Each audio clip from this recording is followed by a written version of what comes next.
J'ouvris la porte avec ma propre clé, la même que j'avais depuis plus de 20 ans. La cuisine sentait encore légèrement la cardamome depuis la dernière fois que j'y avais cuisiné. En entrant, j'entendis des rires dans le salon. Aigus, insouciants, inconnus. Ce n'était pas le genre de rire qui vous accueille. C'était celui qui s'arrête à l'arrivée. Mera, ma belle-fille, se tenait devant un chevalet, vêtue d'un pantalon de yoga et d'un bandeau en soie, un verre de vin à la main. 3 de ses amis s'éclaboussaient de peinture et sirotaient des boissons comme si elles étaient dans un studio en centre-ville. Elle se retourna et lança un regard méchant, pas surpris, ni même effrayé, juste gêné. « Anna, dit-elle en repoussant ses cheveux derrière son oreille. Tu devrais vraiment appeler avant de venir. On pourrait être occupé. » Je me figeai. Ce n'était pas seulement les mots. C'était le ton. Assez poli pour paraître raisonnable. Assez froid pour qu'ils comprennent que je n'étais pas le bienvenu. C'est près de chez moi. J'ai regardé le Tiffen dans mes mains, encore chaud, préparé avec amour. J'ai souri légèrement et dit « Je suis occupé dans ma cuisine. » Utilisant mon Wi-Fi avant qu'elle puisse répondre, Rehan est entré. Mon fils, le même garçon qui pleurait autrefois si je partais au travail sans lui dire au revoir. Il nous a regardés tour à tour et a gloussé nerveusement, comme s'il essayait de détendre l'atmosphère. « Maman, c'est juste temporaire, » dit-il, comme si cela expliquait tout. Je le regardais. L'homme que j'avais élevé, celui qui avait emménagé chez moi avec sa femme, après m'avoir dit qu'ils avaient juste besoin d'un endroit pour quelques mois, le temps que les choses se tassent, l'homme en qui j'avais confiance. Je posai délicatement le Tiffen sur le comptoir pour qu'il ne fasse pas de bruit. Puis je pris une grande inspiration et les regardai tous les deux dans les yeux. « Eh bien, je dis, ton séjour aussi.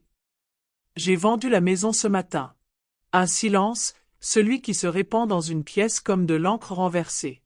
Le verre de vin de Mirror se figea en l'air. Les sourcils de Rahan se haussèrent, incrédules. Et je restai là, immobile, le cœur battant, mais le visage serein, car je pensais chaque mot. Ils avaient oublié qui avait construit cette maison, qui avait payé les factures, réparé les canalisations, nettoyé les gouttières, qui leur avait donné une clé avec amour, sans obligation. Ils avaient pris gentillesse pour permission. Je n'allais pas attendre qu'ils se souviennent que j'étais déjà parti. Ce n'était pas juste une maison. C'est là que mon fils a fait ses premiers pas. Là où mon mari et moi peignions les murs nous-mêmes avec un budget serré. Là où anniversaire, congé maladie, discussions nocturnes et chez matinales composaient notre vie.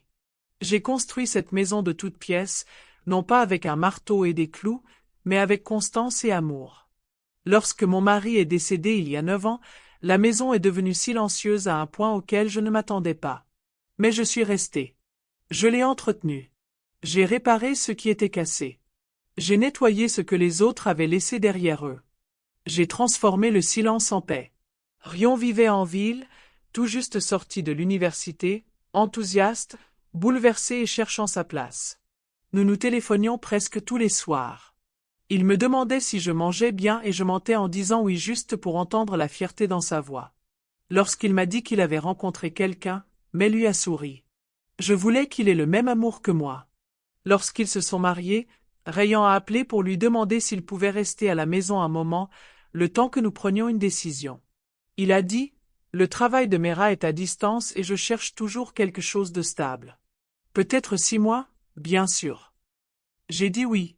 Je n'ai même pas demandé de loyer. Je leur ai dit que j'allais emménager chez ma sœur Saria pour un temps. Elle avait une chambre d'amis et insistait pour que je ne sois pas un fardeau. J'ai emballé l'essentiel, quelques vêtements, quelques livres, l'aiguille de la montre de mon mari, et j'ai laissé tout le reste. Avant de leur donner les clés, je leur ai fait visiter la maison. J'ai montré à Mera comment la porte de derrière se bloque parfois si on ne soulève pas la poignée correctement. J'ai rappelé à Rehan où je rangeais les ampoules de rechange, la boîte à outils, les contacts d'urgence scotchés à l'intérieur de la porte du garde-manger. J'ai laissé la cuisine approvisionnée. Le Wi-Fi était à mon nom, tout comme l'électricité, le gaz et l'eau. J'ai même payé les impôts fonciers en avance. Ce n'était pas juste une passation de pouvoir. C'était une bénédiction. Je voulais qu'ils se sentent en sécurité, aimés, qu'ils se sentent chez eux. Rehan m'a remercié encore et encore. Il m'a serré fort dans ses bras et m'a dit « Tu es formidable, maman. On s'occupera bien de tout. Mera sourit d'un sourire poli et raffiné et dit, ça va être parfait pour nous. On s'y sent déjà comme à la maison. Ces mots me sont restés en mémoire. On s'y sent déjà comme à la maison. Je lui rendais visite de temps en temps, surtout avec des provisions ou des petites choses dont ils avaient oublié l'utilité. Mera n'était pas impolie, mais elle n'était pas chaleureuse non plus. Tout chez elle semblait soigné, mesuré, comme si sa gentillesse envers moi était quelque chose qu'elle rationnait soigneusement. Pourtant, je lui laissais de l'espace. Je me disais qu'il s'adaptait, qu'elle avait juste besoin de temps pour s'installer. Que Rohan était sous pression et que je faisais ce qu'il fallait. Mais chaque fois que je franchissais la porte, quelque chose me semblait un peu moins familier. Mes rideaux étaient remplacés par des stores gris. Mes épices préférées étaient repoussées au fond de l'étagère. La photo de mon mari et moi sur la cheminée avait été déplacée dans la chambre d'amis, remplacée par une horloge minimaliste. Petit changement, signaux silencieux. J'en ai parlé un jour à Saria pendant que nous préparions le dîner. Je ne sais pas, ai-je dit.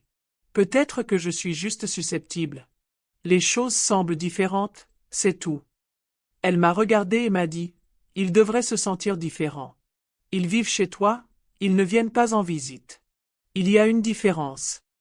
J'ai ri, je lui ai dit que je réfléchissais trop, que le bruit de la présence me manquait. Mais au fond de moi, j'ai senti quelque chose changer, comme si je leur avais offert un cadeau qu'ils ne reconnaissaient pas, comme si le regard amoureux qui éclairait cette maison avait été repeint dans des tons neutres et catalogué comme une commodité temporaire. Pourtant, j'ai attendu. J'ai laissé le temps faire son œuvre. Parce qu'être mère, ça apprend à être patiente. On apprend à donner une deuxième et une troisième chance aussi. On se persuade que l'amour arrangera tout si on continue à être présente. Mais que se passe-t-il quand arriver devient une intrusion? Cette question ne s'est vraiment posée que cet après-midi-là, quand je suis rentré chez moi, un repas chaud à la main, et que Mera m'a dit de rappeler la prochaine fois. C'est à ce moment-là que j'ai arrêté de me chercher des excuses. C'est à ce moment-là que j'ai commencé à me rappeler qui j'étais. Cet après-midi-là, j'avais passé la matinée dans la cuisine de Sarah à préparer des samosas à l'eau maison. Ni surgelés, ni achetés en magasin. De la vraie pâte, pliée à la main avec mon propre mélange d'épices. Rohan les adorait toujours. Quand il était petit, j'en emballais un dans du papier aluminium et je le glissais dans son sac à dos les jours d'examen. Il disait que c'était son porte-bonheur. J'ai mis les samosas dans un tiffen et j'ai ajouté un pot de chutney de mangue maison. Je n'ai pas appelé avant. Je ne pensais pas en avoir besoin. C'était chez moi. Dès que j'ai franchi la porte, j'ai compris que je n'étais pas attendu. La musique était forte. Une sorte de pop entraînante qui résonnait sur les murs. Une bouteille de vin rouge était ouverte sur le comptoir. 4 femmes, dont Mera, étaient assises dans le salon, pieds nus, riant, pinceau et toile à la main. Des traînées de rose pastel et d'or s'étalaient sur leurs vêtements et leurs doigts. Mera m'a vu. Son sourire s'est évanoui. Elle n'a pas dit bonjour. Elle n'a pas demandé ce que je faisais là. Elle ne s'est même pas levée. Au lieu de cela, elle a dit « Tu devrais vraiment appeler avant de venir. On pourrait être occupé comme ça. » Comme si j'étais une voisine qui oubliait les limites.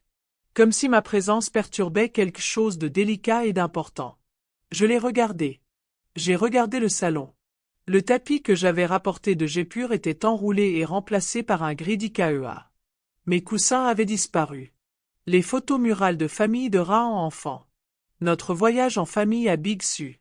La vieille photo de moi et de son père sous le cerisier en fleurs était maintenant vierge. Il l'avait recouverte d'un blanc immaculé. Occupé, ai-je répété. J'ai jeté un coup d'œil au vin, aux toiles, aux rires.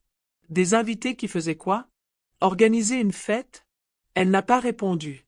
Une de ses amies détourna le regard, visiblement mal à l'aise. Une autre décrocha son téléphone. C'est alors que Ryan entra de la cuisine. Il avait l'air surpris de me voir, mais pas contrarié, pas plus gêné, comme quelqu'un qui s'immisce au milieu d'une conversation à laquelle il ne voulait pas participer. « Maman, dit-il en se frottant la nuque. Dis donc, tu aurais pu envoyer un texto. Dis donc, Mera a juste invité ses amis. Rien de grave. » Je lui tendis le tiffen. J'avais apporté des samosas. Il sourit sans conviction. Merci. On vient de commander du thaï, par contre. J'attendis. J'attendis qu'ils disent autre chose. Tu te rends compte que ça avait l'air ridicule de demander à ta mère de s'annoncer avant d'entrer chez elle, mais au lieu de ça, il dit la seule chose à laquelle je ne m'attendais pas. C'est juste temporaire, maman. On est encore en train de s'installer. Laisse-lui un peu d'espace. Je clignai des yeux. Encore ce mot, temporaire. Elles étaient encore en train de s'installer, mais ça faisait plus d'un an. Un an que je vivais dans la chambre d'amis de quelqu'un d'autre. Une année à faire semblant de ne pas remarquer les factures qui s'accumulaient à mon nom. Une année à me rapetisser pour qu'elles puissent agrandir l'espace. Je leur avais tout donné. Le toit, la chaleur, le filet de sécurité. Maintenant, on me demandait de frapper avant de franchir mon propre seuil. J'ai posé le typhon sur le comptoir. Il a atterri avec un léger tintement, mais le son semblait définitif. Je suis resté immobile, les regardant tous les deux. Ne vous inquiétez pas, ai-je dit. Je ne vous interromprai plus. Je me suis retourné et suis sorti. Je n'ai pas claqué la porte. Je n'ai pas dit ce qui bouillonnait dans ma poitrine. Je suis retourné chez Sarah en silence. Je n'ai même pas pleuré. Les larmes ne sont pas venues. Juste un poids qui me brûlait la poitrine et que je ne pouvais pas secouer. Cette nuit-là, je suis resté éveillé, repensant à tout ce que j'avais ignoré. C'est la façon dont Mera a décroché la broderie encadrée de ma grand-mère sans demander son avis. C'est la fois où je suis venu et où les serrures ont été changées pour des raisons de sécurité, à Direlan avec désinvolture. C'est la façon dont Mera ne levait jamais les yeux de son téléphone quand je parlais. La façon dont Réon balayait toujours la situation d'un revers de main, d'une blague ou d'un haussement d'épaule. Ce n'était pas une question d'espace. Ce n'était pas une question de limite. Il s'agissait d'oublier. Oublier qui j'étais, ce que j'avais fait, ce que signifiait cette maison. Et plus j'y pensais, plus je réalisais quelque chose que j'avais évité. Il ne s'installait pas. Il m'effaçait. C'était là le véritable conflit. Pas un désaccord, pas un malentendu. C'est une gomme silencieuse et constante. Et j'avais laissé faire jusqu'à maintenant. Je n'avais parlé à personne de mes projets. Ni à Ron, ni à Mera, ni même à Saria. Au début, j'avais besoin d'espace. Pas celui que Mera demandait, mais celui qui permet de respirer avant de commettre l'irréversible. Le lendemain matin, j'ai sorti le dossier du fond de ma valise. À l'intérieur se trouvaient les documents de propriété, les relevés fiscaux et une carte de visite d'un agent immobilier à qui je n'avais pas parlé depuis des années. Il s'appelait Martin Feldman. Il nous avait aidés à acheter la maison quand Rehan était encore au collège. Il envoyait des cartes de Noël chaque année jusqu'à ce que je cesse de lui répondre après la mort de mon mari. J'ai appelé Martin Feldman. Bonjour, c'est Anukika Nourish. Vous nous avez aidés à acheter notre maison à Brookview il y a 20 ans. Je pense vendre. Il y a eu un silence. Puis Anukika, bien sûr. Je me souviens de cette magnifique maison à 2 étages sur Maplewood. Tu es sûr de vouloir la mettre en vente? J'en suis sûr, ai-je dit. Mais je veux que ça se fasse discrètement. Pas de panneau, pas d'histoire, juste une vente nette. Acheteur au comptant si possible. Martin n'a pas demandé pourquoi. Il n'en avait pas besoin. Sa voix est passée de poli à professionnelle. On va faire en sorte que ça se réalise. Cette semaine-là, j'ai laissé la décision mûrir. J'ai feuilleté de vieux albums photos. J'ai touché le tissu des rideaux que j'avais cousus à la main. J'ai regardé des photos de Rehan tenant des ballons d'anniversaire dans ce même jardin. L'espace d'un instant, j'ai senti le doute s'insinuer. Mais il n'a pas eu d'effet. Ce n'était pas de la vengeance. Ce n'était pas de la méchanceté. C'était de la lucidité. Il arrive un moment où l'on réalise que personne ne protégera notre tranquillité si on n'achète pas le jeudi suivant. Martin avait trouvé un couple intéressé, retraité, du coin, sans prêt immobilier, qui cherchait un endroit confortable près de chez leur fille. J'ai accepté sans hésiter. Je ne suis pas allé à la maison cette semaine-là. Je ne suis pas allé la voir ni passer leur rendre visite. Je les ai laissés vivre dans leur illusion sans interruption. Les documents ont été signés vendredi matin dans un café à 10 minutes de chez ma sœur. Les acheteurs étaient adorables. La femme m'a serré dans ses bras après la signature. Elle a dit « On en prendra bien soin. Nous avons élevé 3 enfants dans notre précédente maison. Celle-ci est parfaite. J'ai souri et j'ai dit, c'est une belle maison. Elle mérite d'être aimée. Sur le chemin du retour, j'ai acheté un petit bouquet de lys blanc. Mon mari adorait les lys. Je les ai placés dans un vase sur le comptoir de la cuisine de Saria et je me suis fait une tasse de thé. Cette nuit-là, j'ai mieux dormi que depuis des mois. Je ne savais pas comment Ran et Mera réagiraient. Mais je n'avais plus peur. Je ne m'attendais plus à leur déception, ni à leur culpabilité, ni à leur confusion, car j'avais enfin cessé d'attendre que quelqu'un me choisisse. Il ne s'agissait plus d'être respecté chez moi. Il s'agissait de choisir de ne pas être effacé. Ils considéraient ma présence comme une interruption. J'ai choisi de m'effacer complètement. Et maintenant, ils allaient découvrir ce que signifiait perdre quelque chose qu'ils pensaient toujours être là. Lumineux et clair. Le genre de matin où tout va bien. Je suis arrivé à la maison peu après 10 heures. Avec rien d'autre que mon sac à main. Je n'avais apporté ni nourriture, ni cadeau, ni excuse. J'ai sonné. Un long silence. Puis la porte s'est ouverte. Mera se tenait devant moi, pieds nus, vêtue d'un peignoir, son téléphone à la main. Son expression s'est crispée dès qu'elle m'a vu. Une lueur de confusion a traversé son visage, suivie rapidement d'agacement. Oui, a-t-elle demandé, comme si j'étais une avocate. Comme si elle ne savait pas pourquoi j'étais là. Je l'ai regardée dans les yeux. Je suis là pour vous annoncer que la maison a été vendue. Les nouveaux propriétaires emménagent la semaine prochaine. Vous devrez libérer les lieux d'ici vendredi. Elle cligna des yeux. Excusez-moi. Je l'ai vendu hier, dis-je. Tous les papiers sont signés. Envoyez les détails de la vente cet après-midi.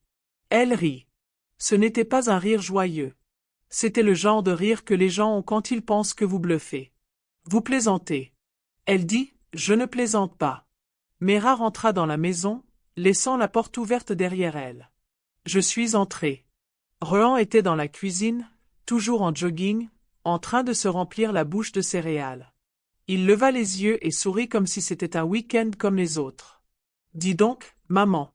Quoi de neuf? Mera croisa les bras et dit, ta mère dit qu'elle a vendu la maison. Ron se figea, la cuillère à mi-bouche. Il me regarda. J'acquiesçai. C'est fait. Tu as 6 jours pour trouver un autre logement. Il reposa lentement la cuillère. Tu es sérieuse? Je le suis. Il s'approcha de moi. Pourquoi as-tu fait ça? Tu ne nous as même pas parlé. Tu veux dire comme quand Mera m'a dit d'appeler avant d'entrer chez moi? J'ai dit. Ou quand tu as changé les serrures sans me prévenir, ou quand vous avez tous les deux décidé que j'étais un étranger ici, qu'il a ouvert la bouche pour dire quelque chose, puis l'a refermée.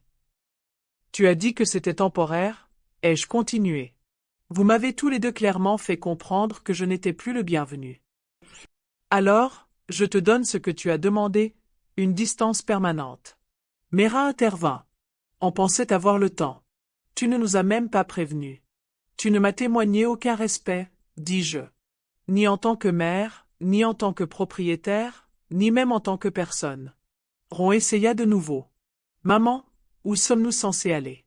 Je ne sais pas, dis-je calmement. C'est quelque chose que tu devras découvrir. Peut-être avec la même assurance. Tu me faisais sentir comme une invitée chez moi. Pendant un instant, aucun d'eux ne dit un mot. Le silence me parut plus pesant que n'importe quelle dispute. Je jetai un dernier coup d'œil autour de moi. Le mobilier était différent. Les murs étaient nus, mais je voyais encore ce qui était leur ballon d'anniversaire accroché à l'escalier, la table basse que mon mari avait construite, l'endroit sur le mur où Ron avait un jour dessiné une fusée au crayon.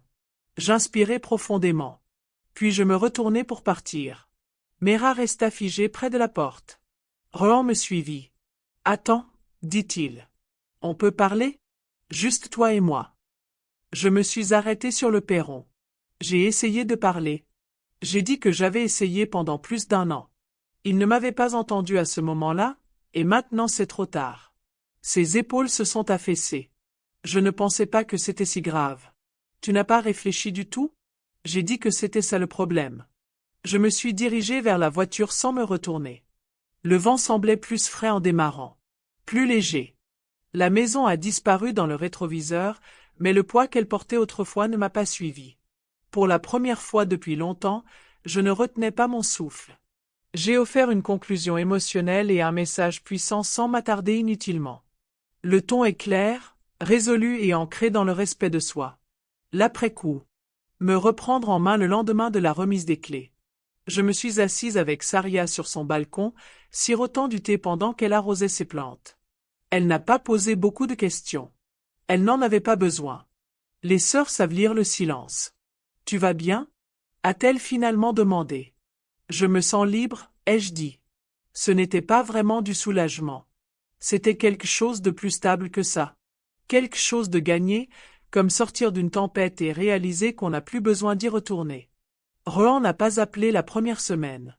Je savais qu'il ne le ferait pas. Il avait besoin de temps pour comprendre la différence entre perdre l'accès et perdre quelqu'un. Et Mera, elle, n'a jamais dit un mot. Pas un message, pas un email, pas une seule question. Je n'ai pas été surprise. Les nouveaux propriétaires ont emménagé discrètement. J'ai déposé un cadeau de pendaison de crémaillère, un pain aux bananes et une petite carte avec le message « Bienvenue à la maison ». Pas de signature. Il ne connaîtrait pas l'histoire de la maison, et il n'en avait pas besoin. Ce chapitre était clos. J'ai passé plus de temps avec Saria après ça. Nous avons commencé à nous promener le matin et à préparer le dîner ensemble le soir. Elle a dégagé un coin de la chambre d'amis pour mes livres et a encadré une photo de moi et de mon mari pour la placer près de la fenêtre. Elle m'a fait de la place, non seulement physiquement, mais avec attention. Je n'avais pas réalisé à quel point ça me manquait d'être traité comme quelqu'un d'important. Rohan m'a finalement contacté après 2 semaines. Un court message. Je suis désolé, maman. Je n'avais pas réalisé à quel point les choses étaient allées loin. Tu me manques. J'ai fixé l'écran un moment avant de répondre. Tu me manques, toi qui étais. J'espère que tu le retrouveras. Je ne l'ai pas envoyé pour le blesser. Je l'ai envoyé parce que c'était vrai. Il y a une force qui ne vient pas de la lutte. Elle vient de l'abandon. Quand on sait que rester, c'est s'abandonner. J'avais passé des années à donner de mon temps, de mon argent, de ma maison, de ma patience. Je ne le regrettais pas. Mais j'en étais arrivé au point où donner davantage aurait signifié renoncer à qui j'étais. C'est ce que personne ne dit sur la maternité. Qu'il arrive un moment où aimer son enfant, c'est s'aimer suffisamment pour arrêter de faire le ménage après son manque de respect. Je n'ai pas vendu une maison par colère. Je l'ai vendue parce que j'avais déjà trop perdu entre ses murs. Mon mari, ma paix, ma voix. C'est en lâchant prise que je me suis retrouvée. J'ai commencé à tenir un journal. J'ai rejoint un groupe de femmes du coin qui se réunit tous les jeudis pour partager des histoires et boire un café horrible. J'ai même pensé à retourner à l'école. Rien de formel, juste quelques cours d'écriture. Je veux raconter des histoires qui rappellent aux femmes comme moi que nous ne sommes pas invisibles. Nous ne sommes pas seulement des soutiens en coulisses dans la vie des autres. Nous construisons des foyers. Nous apportons de la chaleur, d'accord? Et nous méritons d'être vus. Parfois, les gens n'apprécient pas ce que vous avez construit jusqu'à ce qu'ils réalisent que vous ne le leur donnez plus gratuitement. Ce n'est pas de la cruauté. C'est une conséquence. Le jour où j'ai quitté cette maison, je n'ai pas simplement laissé derrière moi 4 murs. J'ai laissé derrière moi la version de moi-même qui supportait d'être rejetée. Maintenant, quand je me réveille le matin, je ne prends plus mon téléphone pour voir qui a besoin de quelque chose. Je me lève, j'ouvre la fenêtre et je prends un moment pour savourer le calme. Ce n'est pas égoïste. C'est enfin suffisant. Si cette histoire vous a touché, si vous vous êtes déjà senti invité dans votre propre vie ou si vous avez dû choisir entre la paix et l'acceptation, j'espère qu'elle vous a rappelé que partir n'est pas une faiblesse. Parfois, c'est la chose la plus forte que l'on puisse faire. Merci de votre attention. Si cette histoire vous a touché, aimez la vidéo, partagez-la avec quelqu'un qui a besoin de l'entendre et laissez un commentaire ci-dessous. J'aimerais beaucoup connaître votre avis ou votre propre histoire. Et si vous souhaitez d'autres témoignages authentiques sur la vie, les limites et la recherche de votre voix, abonnez-vous à la chaîne et activez les notifications pour ne rien manquer. Vous n'êtes pas seul. Vous ne faites que commencer.